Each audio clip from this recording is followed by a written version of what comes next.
এখানে কিন্তু কাজ মোটামুটি শেষ। আমরা দেখেছি জানালার কার্যক্রম চলছে, দরজার কার্যক্রম চলছে। এই যে পূর্ণ প্রস্তুত হয়ে গেছে, দরজা এবং জানালার জন্য চৌকাঠ রেডি হয়ে গেছে, আর সব রেডি, শুধু ফিটিং এর কাজটা বাকি আছে। ফিটিং এর কাজটা সম্পূর্ণ হয়ে গেলেই এই যে দরজা, মাশাআল্লাহ অনেক সুন্দর হয়েছে। এই যে টিনের দরজা, ফ্রেম রেডি হয়ে গেছে এবং দরজাও রেডি হয়ে গেছে, এখন শুধু ফিটিং করা বাকি। ফিটিং করা হয়ে গেলেই দরজা জানালার কাজ সম্পন্ন হয়ে যাবে এবং ডিভাইডার গুলি, প্রত্যেকটা রুমে যে ডিভাইড আছে সে ডিভাইডার গুলি বাকি আছে। 1 থেকে 2 দিনের মধ্যেই এই ঘরটি পূর্ণ প্রস্তুতি হিসেবে পাবো ইনশাআল্লাহ। আমরা দেখেছি দরজা জানালার সম্পূর্ণ কাজ প্রায় শেষের পথে। মিস্ত্রি যারা আছেন তারা অত্যন্ত দক্ষতার সাথে সুন্দরভাবেই তারা কার্যক্রম সম্পূর্ণ করতে পেরেছেন। এখানে জীর্ণ শীর্ণ অবস্থায় যে একটি 10 জনের ফ্যামিলি বসবাস করত, তাদের বসবাস করার মতো কোনো অবস্থাই ছিল না। এমত অবস্থায় মাওলানা আহমদ আলী ফয়সলকে নিয়ে একটা ভিডিও করেছিলাম আমরা, এবং সেই প্রেক্ষিতেই মাওলানা আহমদ আলী ফয়সল একটি ঘরের ব্যবস্থা করেছেন। নিচের ফ্লোর কিন্তু ফাঁকা করা এবং অর্ধেক বা হাফ ওয়াল ফাঁকা করা, বাকি অংশগুলো আপনারা যে টিন দিয়ে টিন সেট বানিয়েছেন উপরে। গোটা কেমন হয়েছে এবং আরো কতদিন লাগতে পারে আপনাদের কার্যক্রমে? প্রায় 2 দিন লাগতে পারে। আজকে কাজ সম্পূর্ণ হবে না, কিন্তু কালকে সম্পূর্ণ সবটা হয়ে যাবে।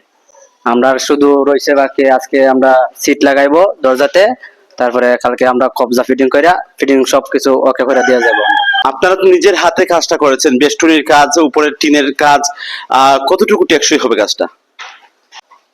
যতক্ষণ আমরা দিছে ক্ষমতায় আমরা করছি, আল্লাহ করাইছেন, যতটুকু পারছি আমরা চেষ্টা করছি। কারণ আমরা বিবেকে যতক্ষণ ধরছে আমরা সুন্দর করতাম চাইছি। নিজে বলেছেন যে নিজের মতো করেই গড়টি সাজিয়েছেন, নিজের আপ্রাণ চেষ্টা করে গড়কে সৌন্দর্য মণ্ডিত করার আপ্রাণ চেষ্টা করেছেন।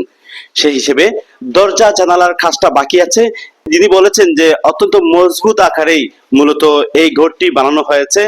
বাকি আল্লাহর রহমতে যদি দুর্যোগ থেকে রক্ষা পায় তাহলে এই ঘরটি অনেক দিন টেকসই হবে, অনেক দিন ধরে বসবাস করা যাবে।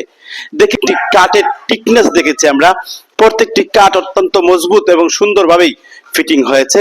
ঘরটি দেখতে খুবই চমৎকার দেখা যাচ্ছে। আমরা দেখেছি 10 জনের পরিবার যেখানে মাথা গোজার ঠাঁই ছিল না, অত্যন্ত দুরবস্থায় বসবাস করতেন একটি ঝুপড়িতে। সেই থেকে আমরা ভিডিও করার মাধ্যমে এই ঘরটি যে মাওলানা আহমদ আলী ফয়সলের মাধ্যমে যে নির্মাণ করা হয়েছে, ওনার কাছে কৃতজ্ঞতা প্রকাশ করি। আমাদের সমাজে অনেক মানুষ কিন্তু দুরবস্থায় বসবাস করে, তাদের খোঁজ আমরা নেই, আমরা আর্থিকভাবে হয়তো তাদেরকে সহযোগিতা করতে পারি না, একটা ভিডিও করে দেই। আপনারা যারা ধনাঢ্যশীল আছেন, যারা অর্থবিত্তশালী আছেন, তারা মূলত এই কাজগুলি করে দেন। আমরা যারা কাজ করে দেন তাদের যা বা তাদের প্রতিদান অবশ্যই আল্লাহ তাআলার কাছে পাবেন। প্রায় 1 মাসের মতোই বাকি, আলহামদুলিল্লাহ কাজ একেবারে শেষের দিকে। আগামীকালকে কাজ শেষ হয়ে যাবে, তারপরে 2-1 দিনের মধ্যেই আমরা উদ্বোধনের একটা অনুষ্ঠান করব। উদ্বোধনের মাধ্যমে ওনাদেরকে ঘর সমঝাইয়া দেব। আর আপনি যেটা বলছেন যে এটা শুধুমাত্র একজনের অর্থায়নে ঘরটা আলহামদুলিল্লাহ নির্মাণ হইতেছে। উনি আমার বন্ধু মানুষ, কোনো ধরনের ওনার নাম প্রকাশ করার ইচ্ছা নাই অনিহা, এবং ওনার মাধ্যমে সমাজের অনেক কাজ আমি করি। তো ওনার জন্য দোয়া চাই। ওনার বাবা দুনিয়ার মধ্যে নাই, আল্লাহ তাআলা যেন জান্নাতের বাগান বানায়া দেন ওনার বাবার কবরকে। আর আমরা তো দোয়া করবোই উদ্বোধনের দিন, ইনশাআল্লাহ সকলের জন্য দোয়া করব।